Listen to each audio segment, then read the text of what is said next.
Hi, I'm Dean. This video is about the beggar and the gift. Now, where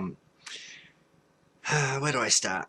Okay, I get paid on Thursdays, and I've just had a couple of days away, and I decided that um, that I'd kind of stretch out my budget a little bit, and I threw all my money into my trip away for a couple of days, and I don't get paid again until Thursday next week. And I've got a very small amount of money to last me for food, basically through till Thursday.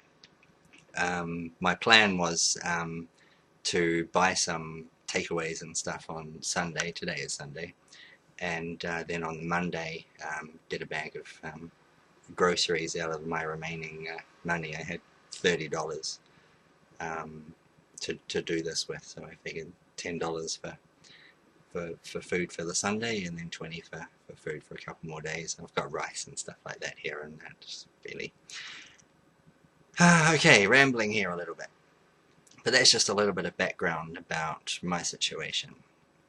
So today I just wandered down to the shop to buy my dinner, and I took the $10 that I had on me to get the food that I was wanting to get. And there was a young guy sitting outside the shopping path. There was a few shops there, and he said to me. Of course, I established eye contact with him, and he said, "Do you have a spare $2 for food?"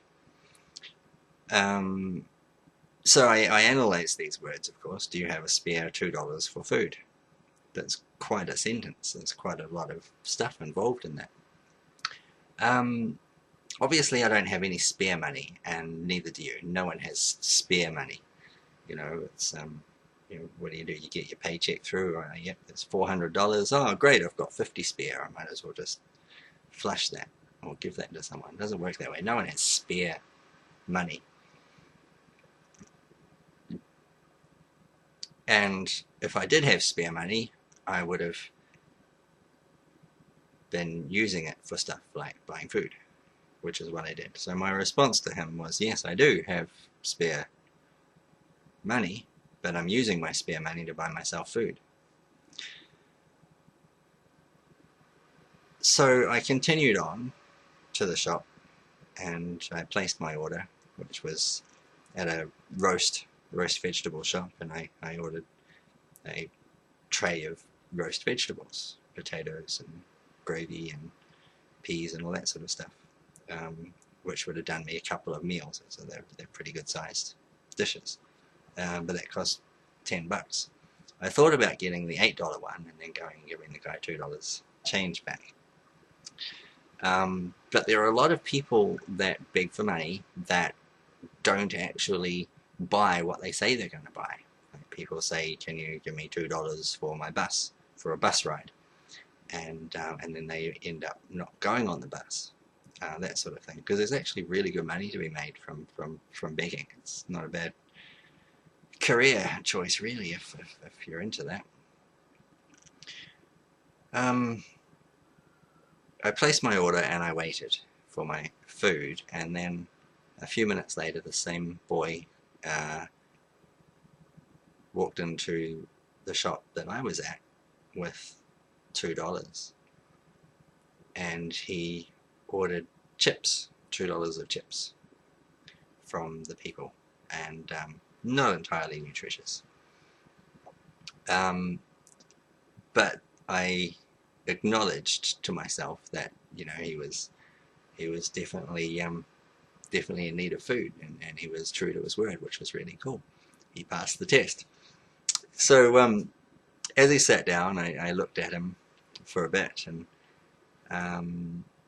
sussed him out, and then I walked over to him and sat down, and I said, "Tell me a story, man."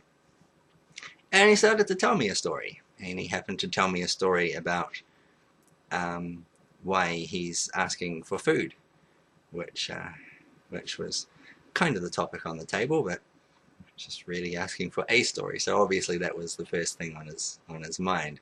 Yeah, my intention was really to have a chat with the guy, because I do that. So he started telling me his story, and that's not really that relevant. But he's a young man, um, um, not working. He's only 17 years old, but also not living at home, living in a flatting situation basically. And he's just had a few troubles recently, and he's basically just asking for some short-term help to get him through these current difficulties, which is all good. So I explained to him that nobody has spare money, and if it was food that he was after, why was he asking for money? If he wanted money, then you ask for money. But if you want food, then it's food that you kind of need to be thinking. And I started explaining to him a little bit about this.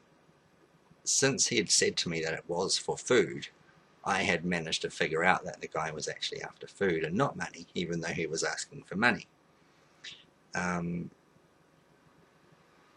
So what I did was I gave him food instead of money. So when my order came, which was fun, more nutritious than his chips, my order came. I said, "Well, this is for you, man.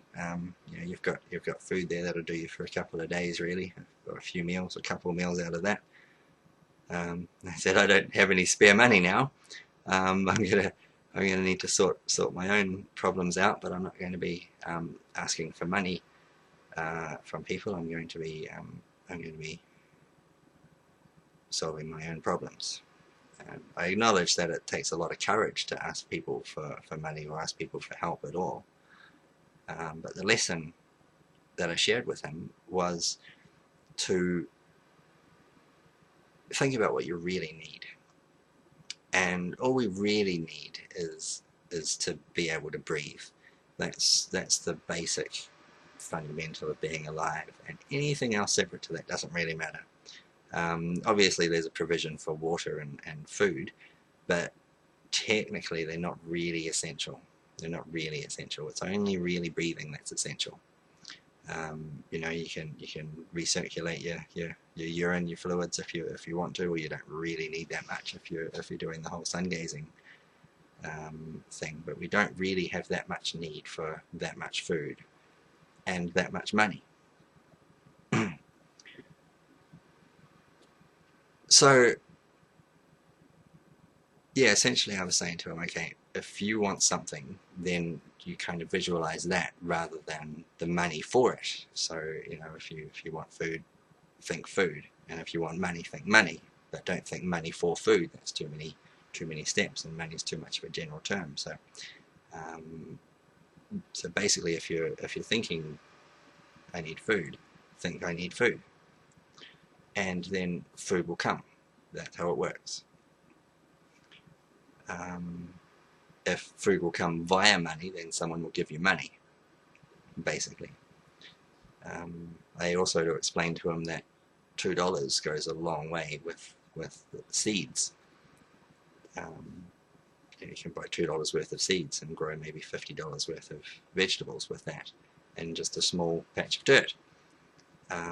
So if you're really in that much need of food and money, then grow your own.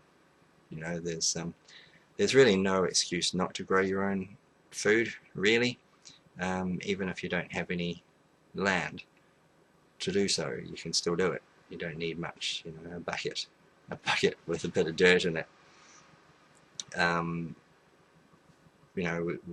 A lot of us live in a city where there's a grass verge next to the footpath that the council owns. So even if you don't have any land, the council land is there up for grabs for planting vegetables and stuff like that in as well. So there's always a solution. Just on the same topic, the Buddhist tradition begs for food. If you are a student of Buddhism, you're not allowed to own money and possessions and so forth. So your way to get food is to beg for food. So you go and sit down each morning and you wait for people to gift you food.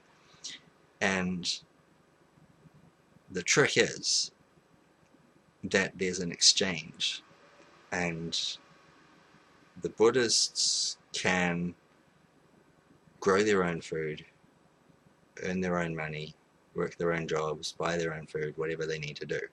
But they choose not to because there's a gift involved, the gift of giving. The gift of giving is far more powerful than the gift of receiving.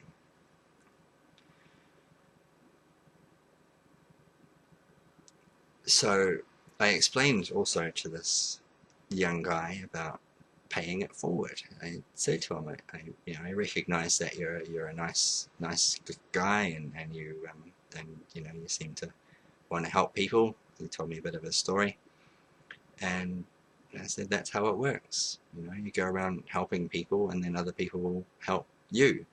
And I said to him that's obviously why I felt compelled to talk to you and gift you this food today. I don't know how much of it he really understood, but he gave me a chance. He gave me a chance to help somebody and to give, and that makes me feel good, and it gives me a story that I can share with you guys, so that you guys can feel good and learn from that, and perhaps you can, I don't know, change the way you visualize your priorities, whether you look at money or you look at the things that money buys as what your wants are. Because everybody wants $1 million, right? Think about what you want to do with that money, and that's actually what you want, not the $1 million.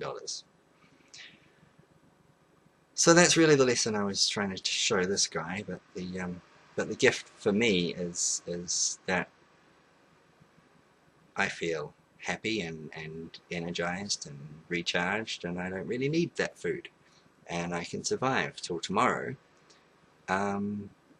on the food that's already in my system from breakfast time.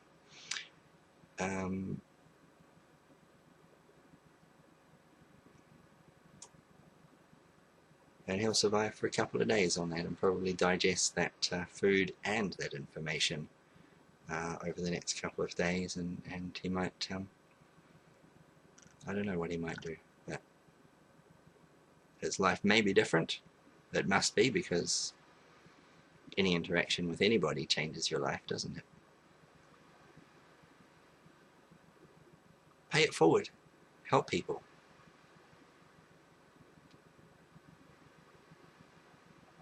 Bye indeed.